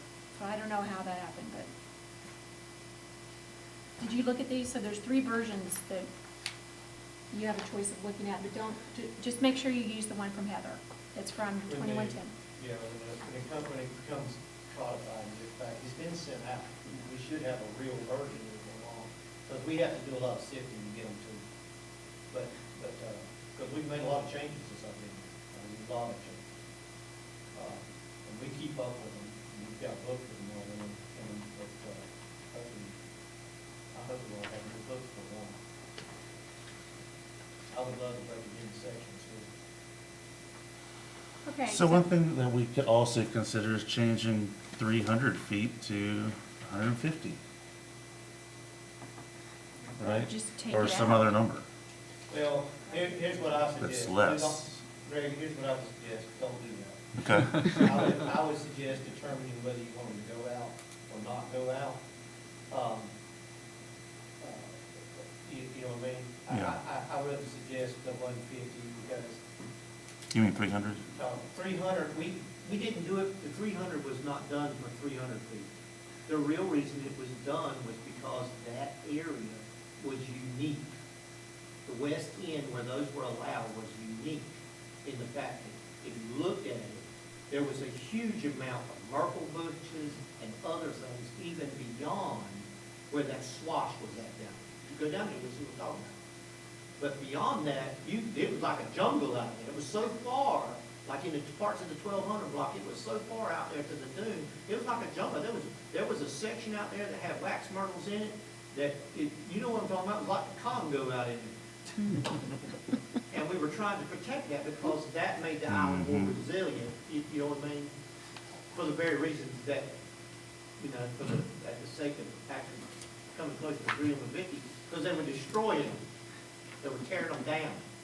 It would be like, you would have, it looked like a tunnel where they would bush hog through them, you know what I'm saying? So that they could walk. We had several of those. And so we were trying to come up with a way to give those folks who are having to do the most damage down there an exemption for those areas. So it sounds then But like, hold on, none of them went over the last camera dune. That's why we had the 300 feet. In other words, we weren't giving people access all the way to the water. We were giving them access to what we considered an environmentally sensitive area. And that's the way I presented it when I presented it before. An area that didn't exist beyond, down there where the people so wide. But if you're gonna extend them all the way out, then you're extending them out for no other reason than to let people get to the beach. And I would picture to say, you could just say, if they can go that far, then let them go. Because you don't have any other criteria other than that. And if you do, then you're using the logic that we use for the exemption, which means the exemption should stay. I think that's my, but if your intentions are, I mean, it seems like now that if we're going to be moving the ordinance to chapter 157, and that there will be an appeals process, then perhaps that's all that needs to be done. So you would send all these cases then to Board of Adjustment? I feel like it's a very small part of the island that we're talking about. Because- 1367 is No, not a small. No, I'm talking about where there's, That's 1,100. a lot of those properties have much more than 300 feet, so they would qualify for the walkway under the exemption already. So the part that is narrower than 300 feet, back to where the frontal dune meets the Kama dune, that seems like a very narrow part of the island. Because Tim said the dunes are usually the same, the west end is a very different thing. Well, But most of the west end is very deep and removed from the public trusts. but there's a big chunk of the island that has a long stretch. The west end that he's talking about with the pond, unique, definitely unique. But the rest of there's a big stretch of beach that needs to be looked at. How big is that stretch, do we know? 17. There's your picture. What do you see to the left of that picture? Be your right, I think, now. To the right or left? You see all them bushes right there? Mm-hmm. That stretches all the way back towards the west end. There's a swath of them in there, that's what I was talking about. You see over there to the left, where they're kind of just hanging out, but those things are deep. The more you go that way, the deeper they get, and the further out they stretch. That's protecting the beach. So, and that's about 1,100 bucks. I can't remember, I did it one time, I knew exactly where that line was at, but that line could change. It changed on the west end. The last time we had a storm, it moved 300 feet on the very west end, and some of those couldn't go out as far as they did before. And everybody needs to remember that if you've got an escarpment, then we have an option in the ordinance that allows you to build a walkway over that last dune on the escarpment to get over. In other words, if you've got an escarpment, you can actually have a walkway, the ordinance allows. That's in there. In other words, you can't have a walkway all the way out, but you can't have a walkway over the dune. That was put in there before too, I don't know. But I don't know if that, without an escarpment, if that helps the cutting of the dune, which is what I keep hearing. But so it seems to me though that even in areas where the property owner is within 300 feet, if there's an appeals process available, then the town, presumably being reasonable about such things, such as this particular case, would say, yeah, we get it, go ahead, or whatever the case may be, you know?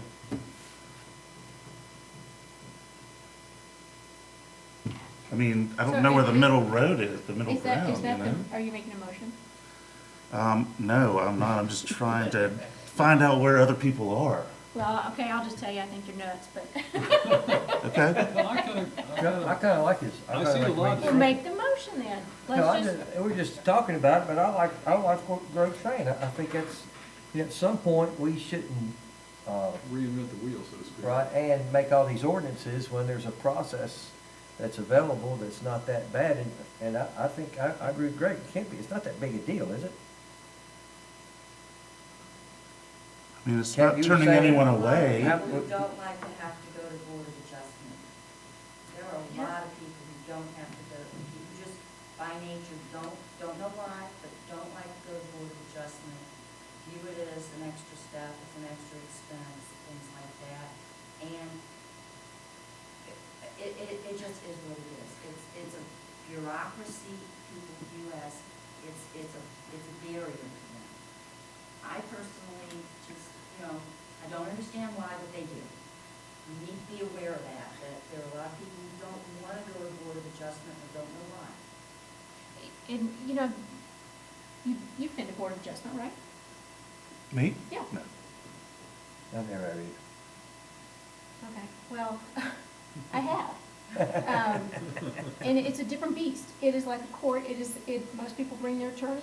It is a quasi judicial decision. It is not appealable to the town or the commissioners. And it's permanent. So It's one shot at the. it runs with the, if they give you the exception, it stays there. So you need to, It doesn't set a precedent. right, so if your neighbor does it, doesn't mean you get to do it. Right, it's case by case. But it runs with the land, correct? Well, it stays with the land. So once a variance is given, then it stays with it for perpetuity. So like he's saying, you don't think that, and then if this guy goes and gets one, you don't think this guy's gonna go, and then this guy's gonna go, and then this guy's gonna go? If it's, Well, I think that. competitive. I think that, and you've never been to a Board of Adjustment? No. Okay, let me change your mind about the Board of Adjustment. First of all, they're gonna have to prove hardship, okay? And the hardship proof is strenuous because, and that's set up by law, they don't really get to decide what it is, it's decided by real law. And people don't like to go because a lot of times what they think is a hardship really doesn't qualify as a hardship. So more of them get turned down than get approved. I would venture to say, and I'm gonna change your mind out here, that if we turn this into a marathon for Board of Adjustments, okay, then most of them, if not all of them, unless they have some sort of physical issue or they gotta have something that's gonna create a real hardship. I don't think being able to walk across a walkway instead of walking across a dune is gonna be a common hardship that the Board of Adjustments is gonna find in favor of the law. And listen, and I'm somebody who's very familiar with the Board of Adjustments. I've been running them and been part of them for 25 years. And I'm just telling you, their hands are almost bound. You know what I mean? Now, they can go crazy and just give variance for everything, but what they run into there is this. There's always a neighbor who don't think they need to have it, that probably will challenge it and probably win, because that hardship case is so hard. And I like the Board of Adjustments because a lot of times it tells people no. Back off. Tells them no after I've told them no. You know what I mean?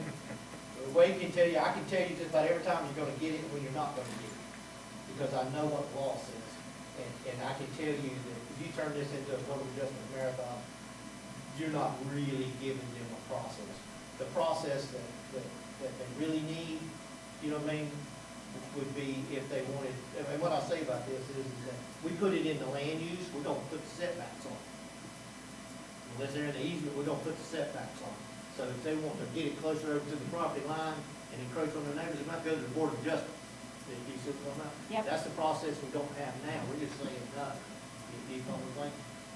The act that's going all the way out, I think the board needs to decide if they want them to go all the way out, if they don't want them to go all the way out, they need to make that decision. And let's write it in the ordinance, and then anything that's outside your rules, let them take that to the Board of Adjustments. Okay. Because you start doing that, and I'm not gonna, once again, I'm not gonna agree with Vicki, but I promise you, the first one that gets one is gonna turn into because Sylvia and me, if I'm consulting 5 years from now, I'm gonna say, if you don't get what you want, let's go for the Board of Variance, let's go to the Board of Adjustments, because that's your option.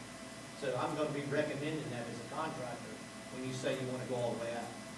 A la cargo lifts. Every time we turn one down, the cargo lift companies know they can go to the Board of Adjustments. And some of them get approved. Most of them do not. But it's not one. So, I would venture to say, y'all need to make a decision one way or the other. Don't make this we don't want to write an ordinance, we'll let the Board of Adjustments make the decision. Okay.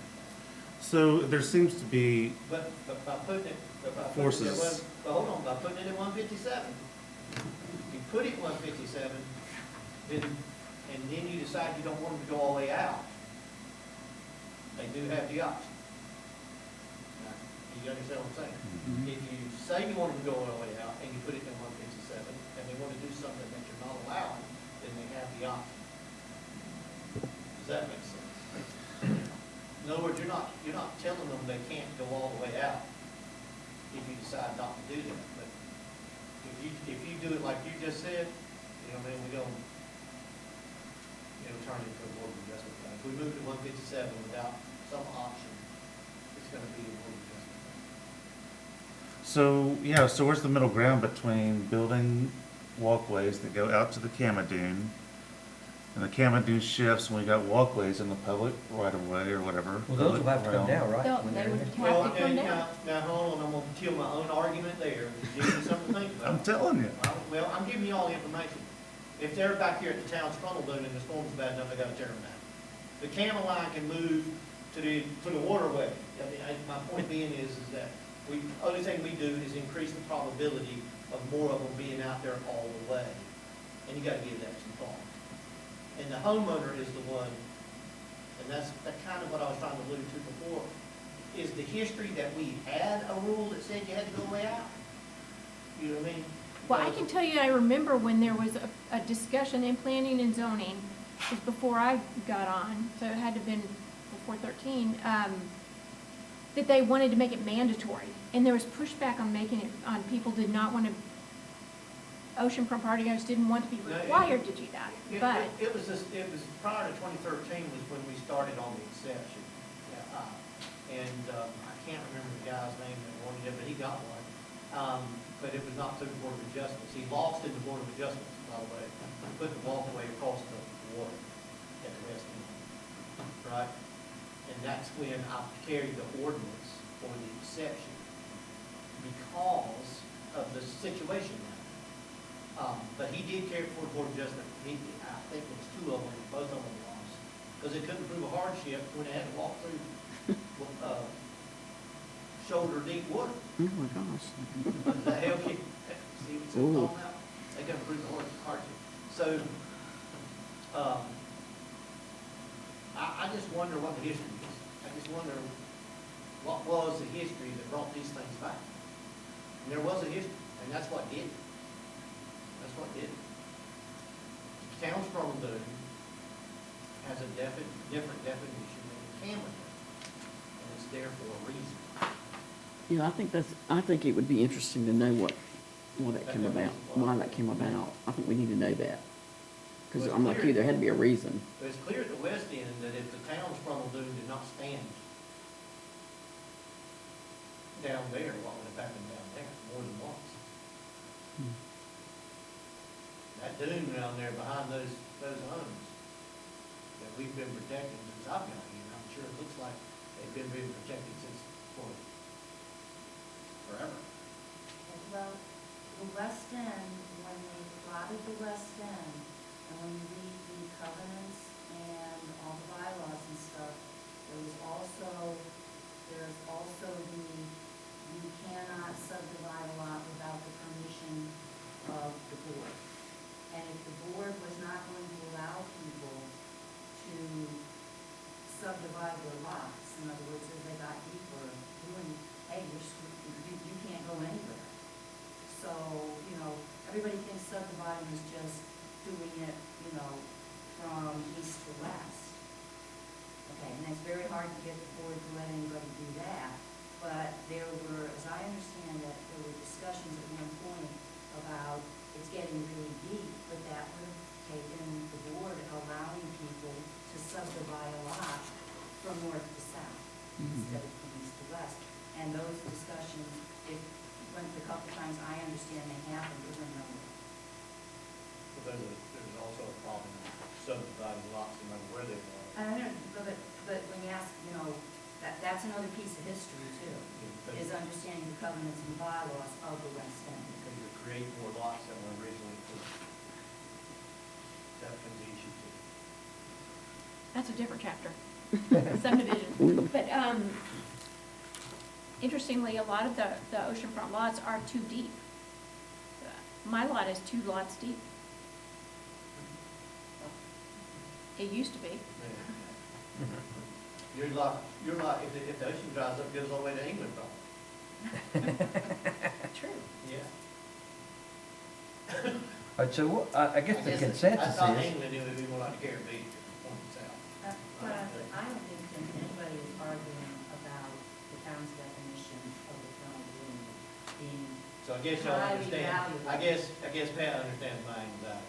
My anxiety is that if we don't protect our ability to hold on to that frontal dune, then we're giving up a lot, including Well, now- CRS points. Tim, I totally agree with you on that, and I told you this. Where you're siting the properties, and you're siting them back closer to the road. And I don't wanna see us become, like our neighboring beach, Okay. where we've got houses right out on the water because they were built too close to the water. But see, that can also happen if you don't protect that dune system with the very next storm. That's right. And that's why I think we should do everything we possibly can. Unfortunately, y'all didn't pass it. And, I mean, I don't think You'll that. get blamed if they don't want so do we want it to Actually, go all we the won't. way? They Or do we will. not want it to go all the way? Well, I- doesn't the longer walkway protect the dune? Rather than, That's the That's my take. question. I'm rather not- than Yes. carving through a path? Or do we know which is the more environmental, better one? We do know, that it's better to have a walkway and to direct traffic and to have them walk on it than to have people going through the vegetation. Or a Moby mat? Or a moby mat, or whatever. Something like that is better than just having people willy-nilly do it, for many reasons. Mhm. So if you're really interested in protecting that dune and I think we need to give people the option, which they don't have now. So this guy was told he couldn't have his walkway go all the way out there? Correct. For what reason? it. Because that's the frontal dune right there where your fingers left. Oh, this is the frontal dune. Let me tell you how that picture right there is not an accurate depiction. If you go down there, you'll see where all the new houses are stopped at, and they'll be in line with that one. The houses are in line or the walkways? The walkways are. If you look beyond, look down there, you'll see all the new houses are in line with that, their walkways are in line with that walkway because we define that frontal dune going down through there. So then all those houses The will other have ones were people going already through the there, dune. we know they were already there because they have more than 4 foot wide stuff, and if they have been replaced, I promise you.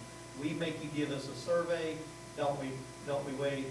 And when we see them on there, you will not get a permit till you tear them down, because you can't add to the non-conforming use. So my point being, when you look at that walkway and see all those walkways going out, that walkway is in line with with every walkway that's been put in since 2010. So, just for my edification, That's a big dune right there, by the way, that you see the white on. if we said you could go to the Kama dune, where would his walkway stop? It would go all the way out there to the probably toe of be allowed to go to the last line of natural stable vegetation on the other side of that. You see that little mound out there at the end? Where these others go, right? Yeah, Yeah, that's where. all they the were- way up to That's where there. they were Okay. originally allowed to go. Just like that. That's where they were. And this one looks like it stood the test of time, a couple here that I'm looking at. Well, what happens, they get tore down, they tear back. And for instance, I was out there, not here, but somewhere back this way. Like, for instance, you see this one right here? It probably had to be brought back. But if they wanted to go out there to the end, if there was an escarpment or a bad storm, see, and that's what happens. If anybody knows what the rule is, when they get a bad storm, it makes an escarpment, they'll come in and get a permit to go across that walkway, go across that dune down there. These folks right here with the brand new one, if they get an escarpment down there at the end on their dune, they can put, a Little bridge crossover, kind of what we thing. call it right there. And now, could they build a walkway from their existing And new then thing what they would all the do way is- out? Then what they would do is they would walk down that path, right?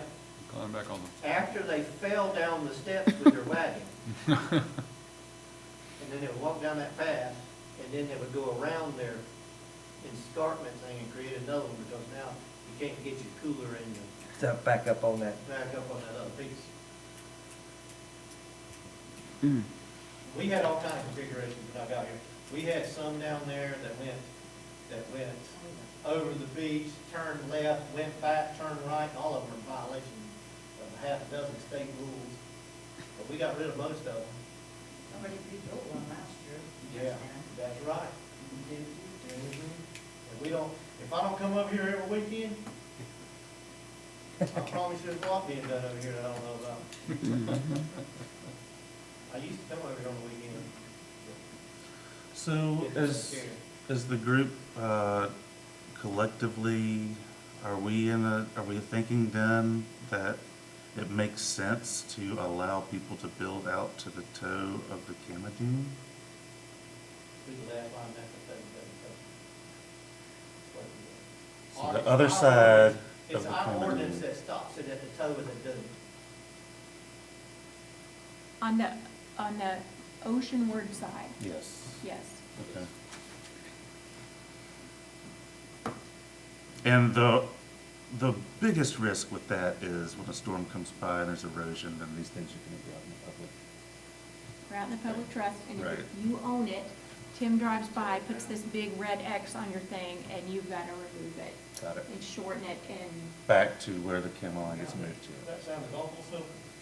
it does. That's not how it goes down. well, that's what from a homeowner's perspective, that's what it looks like. Yeah. It, Sometimes the ocean does a job for you, Yeah. just rolls it up. Yeah. And then we have to sing a different level to get rid of the debris that ends up on the top. a lot of the walkways have got, you'll see a set of stairs going down, and then it'll go out a little bit further, you'll see another set of Mhm, stairs, and then, mhm. where they've lengthened them and pulled them back over time. Yeah. My neighbors do that. Mine's a new one, so I don't. Yeah.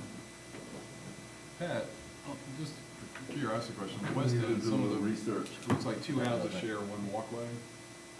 What Is that is just a our neighborly thing? public walk, our community walkways that, Some of the houses POA connected to them. maintains, we allow the properties next to them, if they ask, to feed into ours, because anything we can do to reduce the number of walkways and encroachments onto the dunes, we're gonna support. So sometimes you'll see a house on either side of one of the POA walkways feed into our POA walkway. For what it's worth, I looked at the Google on this, and that one that does go out on the photo is a community walkway. It starts Yeah, in it the is. street and goes all the way Come on, out. left. So that one immediately to the left is not a Immediately home. east of This one. 1117, yes, it's one of the Correct, private yeah. walkways for A few different houses. By the something sea or- road yeah. Yeah.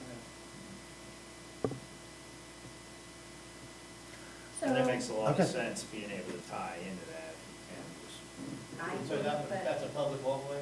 yes, sir. Yeah, and it would be exempt. Well, it's a No, it's private. Private walk. Oh, excuse It's a me, community private. walkway. Oh, it's a community walkway, one of those that, Yeah. yeah, and they always save theirs, they'll run right out there and repair See, it. it's different down in the West End because every property in the West End is a member of the POA.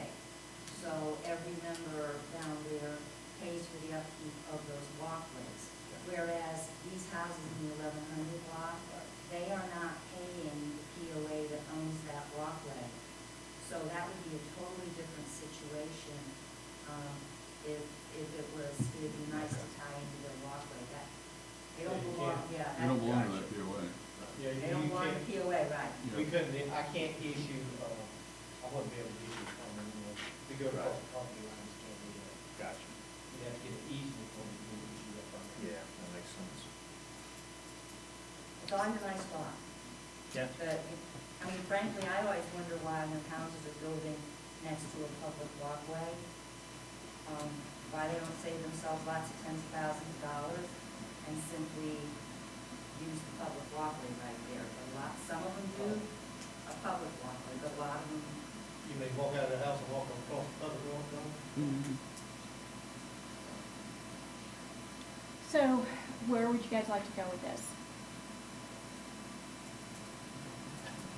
I'm gonna go ahead and say, I'm gonna make a motion because I have to go here in a couple minutes. I move that we have the town draft, a draft ordinance that, moves the end of walkways only, out to the last stable line of vegetation on the Kama Dune.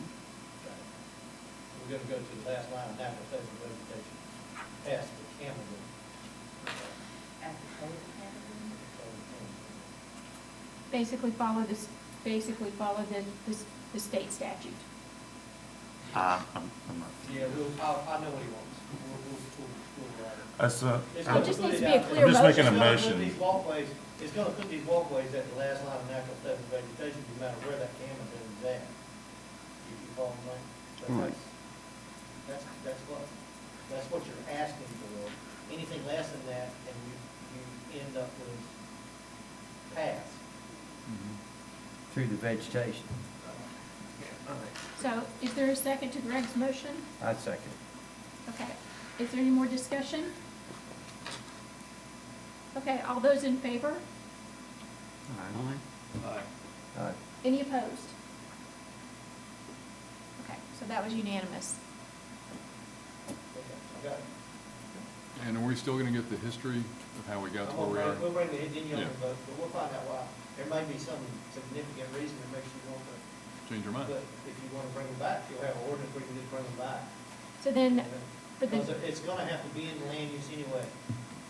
No, it's gonna have to be configured, we put it in the land use, we give it the land, then if you want to bring it back, it will be in the land use. okay, so then, you're gonna bring the ordinance back, and you're going to bring back the history, correct? Yeah, I'm gonna. Before bring- you guys go. I'm gonna bring two ordinances, I think. Okay. Okay. I'm gonna put what we have in the land use, and I'm gonna bring one back that puts it all the way out there in the land use. And when you say land use, what you mean is chapter 157, That's the land use section of the plan. the That's zoning what we section. call land use in my part. As opposed to the land use plan, which everybody needs a copy of, yes? Yes. Yeah, All the new people need a copy of the land use plan. Okay, so then, let's talk about assignments before we, and there'll be a test when I give it to you. Sweet. okay, so our returning members, we need to divide up the who wants to look at the towns, because didn't you agree that you wanted to look at different communities and see what they were, how they were handling it? Yes or no? Okay, so, how would you like to handle that? We know who our returning members are. I'll handle that. You want to do it all?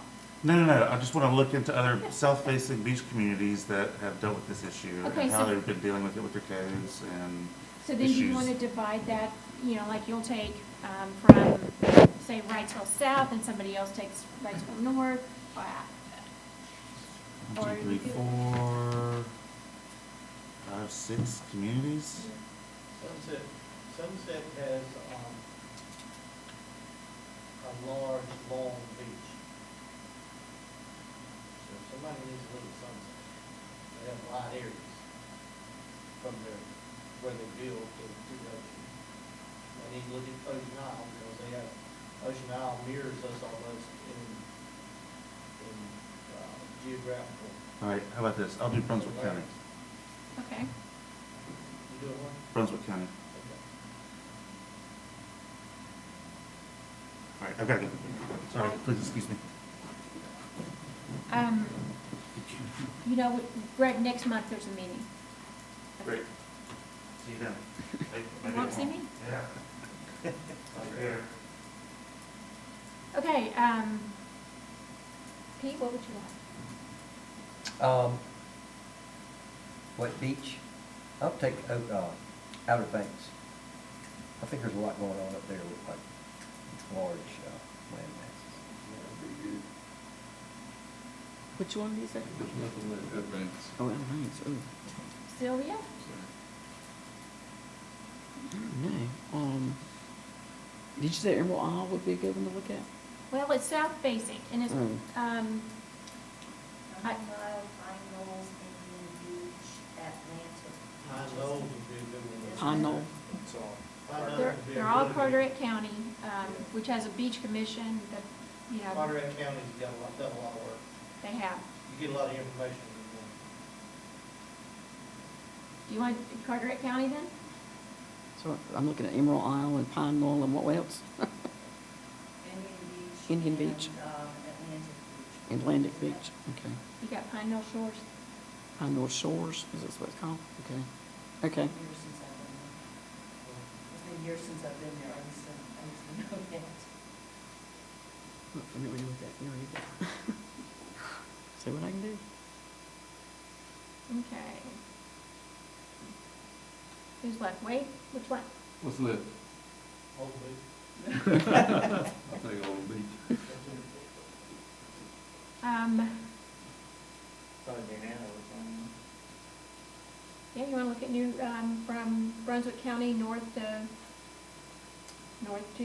Carteret County? Sure.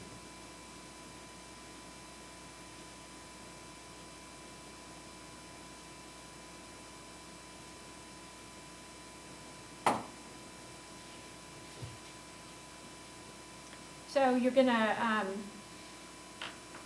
look at it not only from, Google Maps, but also look at their ordinances, give them a call if you need to. I know that the Carteret County beaches, they're on a kind of they all have individual ordinances, but they all work together as a group. You used to could have called Woody, not Woody, Mr. Rudolph, Rudy Rudolph, but he is now retired, Hmm. my hero. he didn't. Well, okay, he left Carteret County. Yeah, but not retired. Called him, He got mad email. about heavy equipment on the beach. He what? He got mad about heavy equipment on the beach. He was also arguing with the county. Hmm. He was a big part of it too. I mean, he did a lot of work for him. He did. I talked to him and he was watching and told me what happened. Okay, so it looks like we have covered, everything then that we needed to cover on that task. Okay, you guys will have to bring it back. Again, this is my last meeting, I'm off as of Friday. Pete, you'll need to, create the July agenda to send it to Rhonda and Tim. And then he'll take care of it from there. He'll send it to the rest of the board and he'll send it to Heather to be advertised. I suggest you ask the board for an extra month as well. Do that. I'll do it. Somebody ask the board for an extra month. I'll do it. I'll have something. You guys will have to swear in your new members in July. Their new members are gonna need an ordinance book Yeah. and a copy of the adopted land use plan.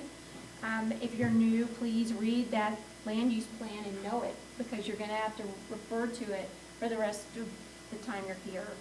For the rest of your lives.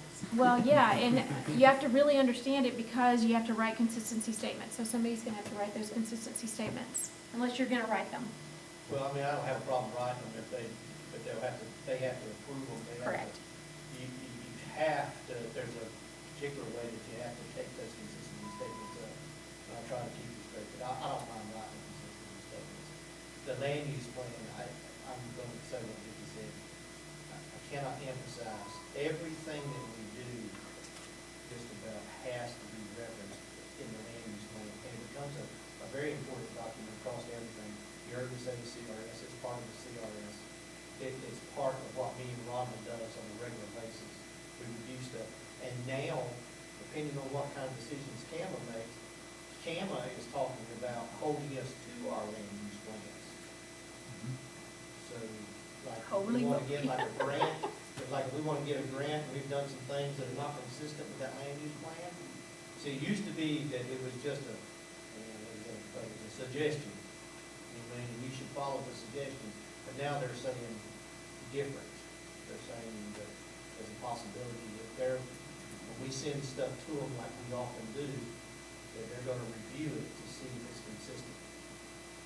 Like we want, have like a pot near the water or something like that.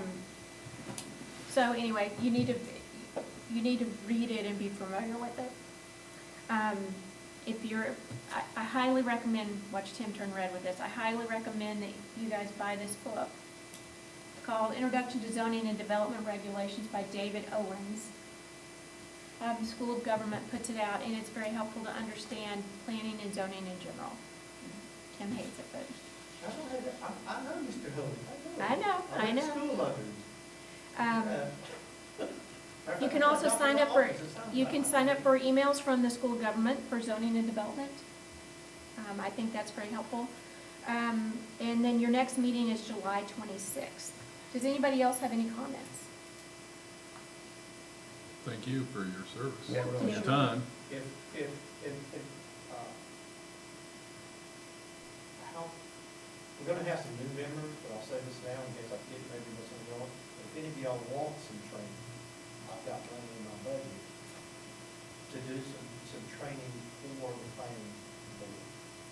And we can either bring somebody in, or like we did, we brought people into the board of justice not too long ago, to do some training for them because they were fairly new. But I can have someone come from COG or from the school government if you feel like you want some training. Okay. I can do that. Yeah. Makes sense. Absolutely. If there's no other business, we could adjourn. Motion to adjourn. Second. All those in favor? Hey, We're adjourned.